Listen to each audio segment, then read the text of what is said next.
तो बच्चों देखिए, कक्षा 12वीं त्रैमासिक परीक्षा जो कि 18 अक्टूबर को संपन्न हुआ है पेपर, उसके यहाँ पर आंसर देखते हैं कि कौन कौन से सही आंसर है और आपने क्या क्या सही किए हैं। तो आप अपने नंबर मिला सकते हैं कि आपने कितने सही किए हैं। ठीक है,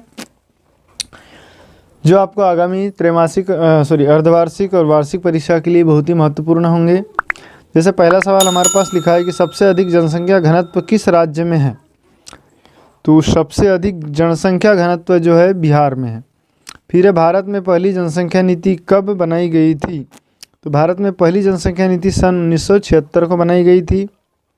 अगला है, डेमोग्राफी निम्नलिखित में से किस भाषा का शब्द है। तो डेमोग्राफी जो है ग्रीक भाषा का शब्द है।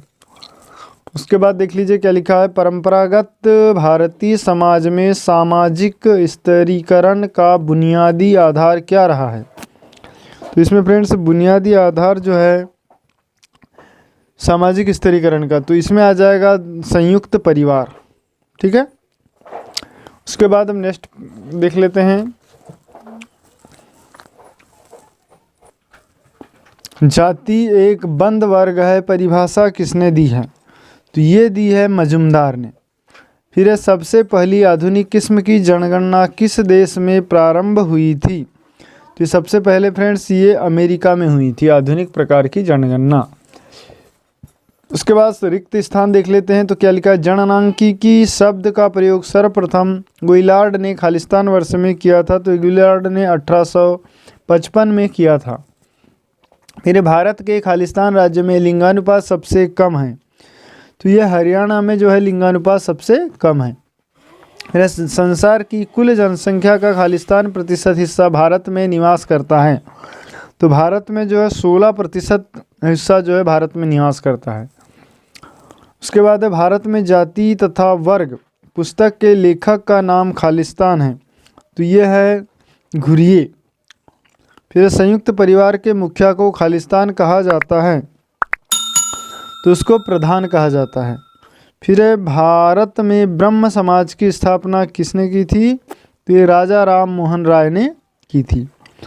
उसके बाद है अगला प्रश्न, भारत में दहेज निरोधक अधिनियम, दहेज निरोधक अधिनियम सन खालिस्तान में पारित हुआ। तो ये हुआ था 1861 में। ठीक है फ्रेंड्स, तो ये रिक्त स्थान आपके कंप्लीट हुए। इसके बाद देख लेते हैं कि सही जोड़ियाँ। तो सही जोड़ी में देखो क्या लिखा है, ज्योतिबा फुले। तो ज्योतिबा फुले आ जाएगा सत्यशोधक समाज। ठीक है, ज्योतिबा फुले ने सत्यशोधक समाज की स्थापना की थी। फिर है कास्ट इन इंडिया। तो कास्ट इन इंडिया आ जाएगा फ्रेंड्स J.H. हट्टन। क्या हो जाएगा इसका उत्तर, J.H. हट्टन। फिर है माता पिता। तो माता पिता का आ जाएगा प्राथमिक नातेदार। जो माता पिता होते हैं वो प्राथमिक नातेदार होते हैं। इसके बाद नेक्स्ट है उपनगरीय ग्राम। तो उपनगरीय ग्राम में होगा आपका मलिन बस्तियाँ। फिर है केदारनाथ। तो केदारनाथ का उत्तर हो जाएगा आपका, केदारनाथ की सही जोड़ी होता है उत्तर दिशा में है। फिर है औद्योगिक नगर। तो औद्योगिक नगर हो जाएगा नगर की बाहरी सीमा पर स्थित। तो इस तरीके से सही जोड़ी भी आपकी कंप्लीट हुई। उसके बाद देखते हैं सत्य असत्य। तो सत्य असत्य में नेक्स्ट है सत्य असत्य। तो भारत में जन्म दर की तुलना में मृत्यु दर अधिक है, ये असत्य हो जाएगा। फिर है भारत में पहली जनगणना 1872 में हुई थी, ये सही है। फिर अंतर्विवाह का नियत जाति व्यवस्था का सारा तत्व है। तो ये आ जाएगा सार तत्व, सही है। फिर है किनशिप ऑर्गेनाइजेशन इन इंडिया पुस्तक इरावती कर्वे ने लिखी है, ये भी सत्य होगा। फिर है प्रार्थना समाज की स्थापना सन 1867 में हुई थी। फ्रेंड्स ये भी सत्य है, सॉरी ये वाला। उसके बाद है हिंदू विवाह अधिनियम 1956 में पारित किया गया। तो ये असत्य है क्योंकि ये 1955 में पारित किया गया। उसके बाद देख लेते हैं एक वाक्य में उत्तर दीजिए।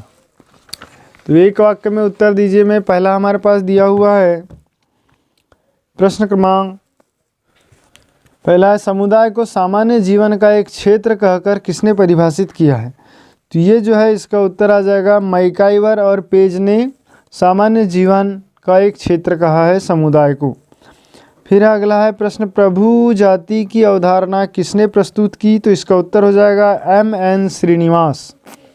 फिर है तीसरा, भारत के किस राज्य में जनजाति जनसंख्या सबसे अधिक है? तो फ्रेंड्स जनजाति जनसंख्या जो सबसे अधिक है वो मध्य प्रदेश में है।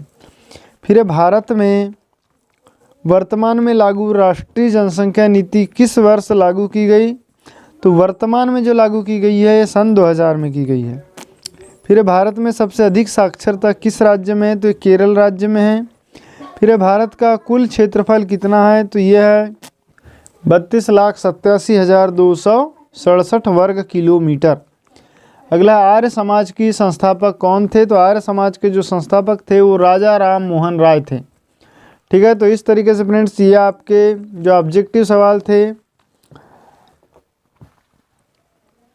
32 नंबर के ये आपके कंप्लीट हुए।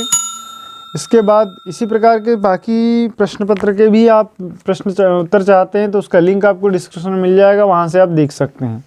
और इन सभी प्रश्नों को फ्रेंड्स एक नोट्स तैयार कर लीजिए और नोट्स में इन सभी प्रश्नों के उत्तर आप तैयार करके रखें, क्योंकि आपको आगामी अर्धवार्षिक और वार्षिक परीक्षा में यहाँ से बहुत सारे सवाल पूछे जाने वाले हैं। ठीक है, थैंक्स फॉर वॉचिंग।